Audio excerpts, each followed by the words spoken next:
Ready? Okay. Congrats to Pitt. Obviously outplayed us, and whenever I say that as they outcoached us as well.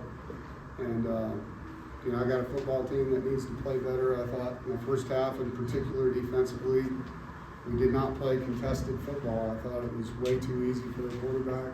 We played really soft coverage and gave up a lot of things. Defensively, in the second half, different story. I had a lot of bad field position in the second half, but stopped him over and over and over. I think 5 straight drives without a touchdown. So, I was proud of the adjustments, but we can't play like that. We can't give somebody that many points and that many yards and a half and then think we're going to be in the game. And we got to do a better job, schematically, and getting our kids to play tighter coverage. Played well against the run game. It's a good running back, and I think they had 50 yards, but they had 30 first downs. And so they're going to score a lot of points when that happens. So a lot to work on defense. Offensively, we got to score. We got to score a lot more points than we are. And we're in a rhythm, see a lot of good things. But with that defense, top 10 rushing defense, I knew we were going to have to throw the football. We did have an explosive run, obviously, in the first half. And hung in there with them score-wise for a while. But, we get behind 2 or 3 possessions, and it kind of changes things as far as you play plan. Questions?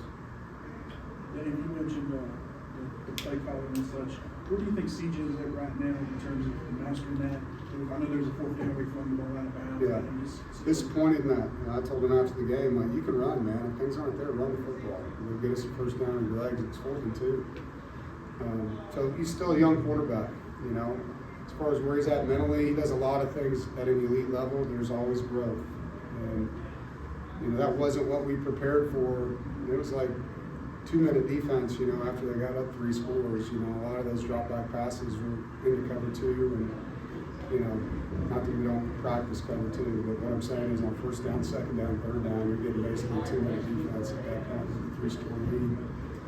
But CJ is going to continue to get better, and he's a really good football player. I'm proud of some of the guys and how hard they played there at the end. You see Tristan Teasdale getting an interception.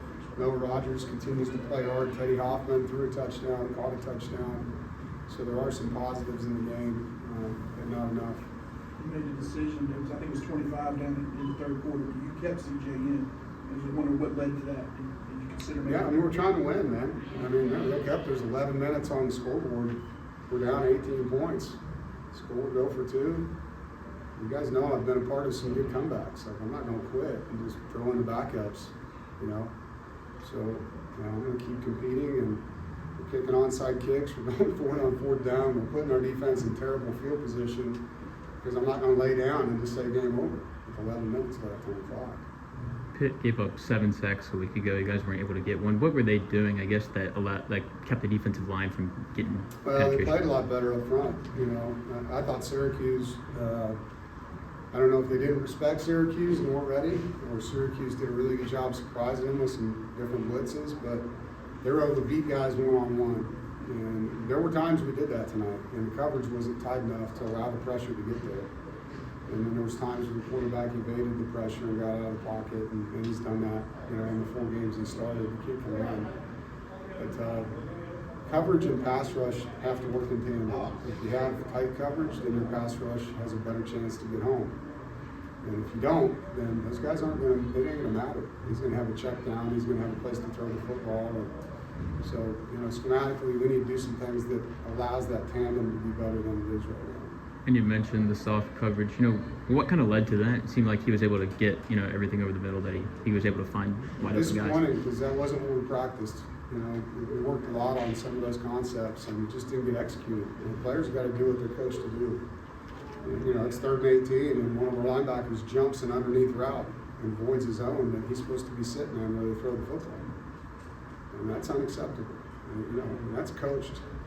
And so at some point in time, as a guy on the field, you got to do what you're coached to do in that situation. And it's a great kid. I love him to death. But that's bad football. It's 3rd and 18. You don't jump an underneath route when you're playing zone defense. That's just an example, right? And that's not where loose coverage bothers me, 3rd and 18, because it's just down the field routes, right? It's when you're playing on 2nd and 5 and you're giving up stuff like that. That's you got to play tighter. And you saw it in the second half, but we got a lot of work to do. disappointed. We came out of the bye week, and I thought we'd play a lot better than we did tonight.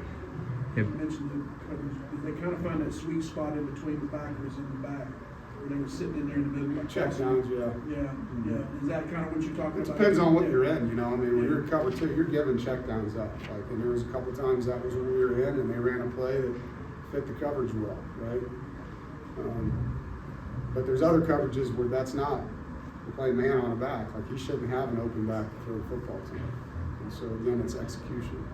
You mentioned coming up the bye week, not expecting to play like you guys did. Hollywood mentioned you guys focus on the details and the little things, but it just didn't show up on the field. What do you think led to that? It's a good question. If I had the answer, we would play a lot better. It's not what I expected to see. And it's not the team that I expected to see on the field. And I'm not blaming them. I'm the one that got them ready, so it starts with me. And I told them that in the locker room. We got to coach better. They got to play better. And it's, there was 9 guys in our top 22 on defense that couldn't play tonight because of injuries. It's not an excuse. The guys that are playing got to make the most of the opportunity. And they got to play really well for us. And we got to give them a chance to play well schematically. And so DJ and the defensive staff got to look at who we have and match up and go play as hard as they can, man. And I don't care if we get beat deep on things when we're playing tight coverage. Like, let's just get in there and play tough, contested, hard-nosed defense. And the defense had the first 8 penalties of the game. What is that like for you to see the unit consistently? Themselves over and over and over. It's the opposite of what we talked about.